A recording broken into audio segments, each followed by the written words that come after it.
ہمیں چاہیے کہ ہم دنیا میں آخرت کی تیاری کریں. نبی علیہ السلام نے ارشاد فرمایا کن فی الدنیا کأنک غریب، تم دنیا میں ایسے زندگی گزارو جیسے کوئی پردیسی ہوتا ہے. اور یہ طے شدہ بات ہے کہ پردیسی کو پردیس میں جتنی سہولیات ہوں، لوگ جتنی محبتیں دیں، لوگ جتنا ان کا خیال کریں، مگر اس بندے کو اپنے وطن کی یاد آتی ہے، ماں باپ یاد آتے ہیں، بیوی بچے یاد آتے ہیں، دوست احباب یاد آتے ہیں، ہر وقت اس کا دل تڑپتا ہے میں اپنے وطن پہنچ سکتا. تو اسی طرح ہمارا وطن بھی جنت ہے. آدم علیہ السلام اور اما حوا وہاں سے دنیا میں آئے، اب اس وطن کی طرف ہم نے لوٹ کے جانا ہے. تو ہمیں چاہیے کہ ہم اس کے لیے تیاری کر لیں. ہم تو یہاں پردیسی ہیں، تھوڑے دن کی بات ہے، زندگی گزاریں گے، بالآخر چلے جائیں گے. کتنے لوگ تھے جو ہم سے پہلے آئے، زندگی گزار کے چلے گئے، آج ہم زندگی گزار رہے ہیں، کچھ عرصے کے بعد ہم بھی چلے جائیں گے. کسی نے کیا پیاری بات کہی، کوئی آتا ہے کوئی جاتا ہے، محفل کا ہے رنگ وہی. کوئی آتا ہے کوئی جاتا ہے، محفل کا ہے رنگ وہی. ساقی کی نوازش جاری ہے، مہمان بدلتے رہتے ہیں. پہلے ہمارے ماں باپ اس زمین پر مہمان تھے، وہ چلے گئے، اب ہم زمین پر مہمان ہیں، ہم بھی چلے جائیں گے. کچھ وقت کے بعد ہماری اولادیں ہوں گی، پھر ان کی اولادیں ہوں گی، یہ سلسلہ چلتا رہے گا. تو اب ہماری باری ہے، تو ہمیں چاہیے ہم ڈٹ کر نیکی کر لیں. جس طرح دنیا کی زندگی مختصر ہے تو چاہیے کہ خوب ڈٹ کر کام کر لیا جائے.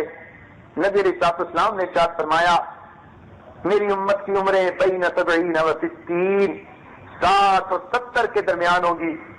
پہلے زمانے میں لوگوں کی عمریں زیادہ ہوا کرتی تھیں، چنانچہ نوح علیہ السلام کو 40 سال کی عمر میں نبوت ملی. اور قرآن مجید میں ہے کہ 950 سال انہوں نے قوم کو تبلیغ کی، اور جب زیادہ لوگ ایمان نہ لائے اور ستایا لوگوں نے تو اس وقت انہوں نے دعا کی اور عذاب آیا، طوفان آیا. پھر طوفان کے بعد بھی وہ 60 سال تک زندہ رہے. تو گویا 1050 سال کی زندگی ان کی ثابت ہوتی ہے. اب سوچئے 1000 سال سے زیادہ کی زندگی انہوں نے گزاری، اور آج تو 100 سال کی عمر بھی کسی کسی کی ہوتی ہوگی، ورنہ اس سے بھی کم ہے.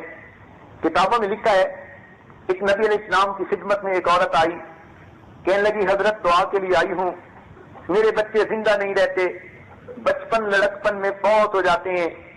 پوچھا کتنی عمر میں؟ کہنے لگی کوئی 100 سال کا فوت ہو جاتا ہے، کوئی 200 سال کا ہو کر فوت ہو جاتا ہے، کوئی 300 سال کا ہو کر فوت ہو جاتا ہے. وہ مسکرائے، فرمانے لگے اللہ کی بندی، قرب قیامت میں ایک ایسا وقت بھی آئے گا جبکہ انسانوں کی عمریں ہی 100 سال سے تھوڑی ہوں گی. جب انہوں نے یہ بات کی تو عورت حیران ہو کر دیکھنے لگی، کہنے لگی اے اللہ کے نبی، جن لوگوں کی عمریں ہی 100 سال سے چھوڑی ہوں گی، کیا وہ دنیا میں رہنے کے لیے مکان بنائیں گے؟ فرمایا مکان بھی بنائیں گے، شادی بیاہ بھی کریں گے، کام کاروبار بھی کریں گے. یہ سن کر اس عورت نے ایک ٹھنڈی سانس لی. پیغمبر علیہ السلام نے پوچھا کہ کیوں ٹھنڈی سانس لی؟ وہ کہنے لگی اے اللہ کے نبی، اگر میں کبھی اس وقت میں ہوتی جب عمریں ہی 100 سال سے تھوڑی ہیں تو اتنا تھوڑا وقت تو میں ایک سجدے میں ہی گزار دیتی. تو ہماری زندگی تو اتنی مختصر ہے. نبی علیہ السلام نے فرمایا میری امت کی عمریں 60 اور 70 کے درمیان ہوں گی. یعنی کوئی تو پیدا ہوتے ہی مرے گا اور کوئی 100 سال سے اوپر جا کر مرے گا.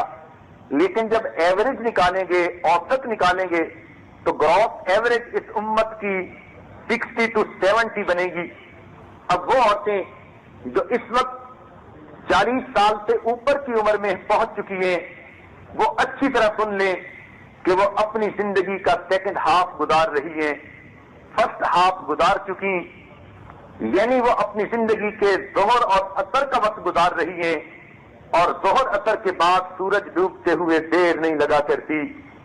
تو ہمیں چاہیے ہم آخرت کی ڈٹ کر تیاری کریں. کسی آدمی کو اگر چھٹی ہو تو وہ چھٹی کے دن صبح جب اٹھتا ہے تو اس کے دل میں بڑی تسلی ہوتی ہے،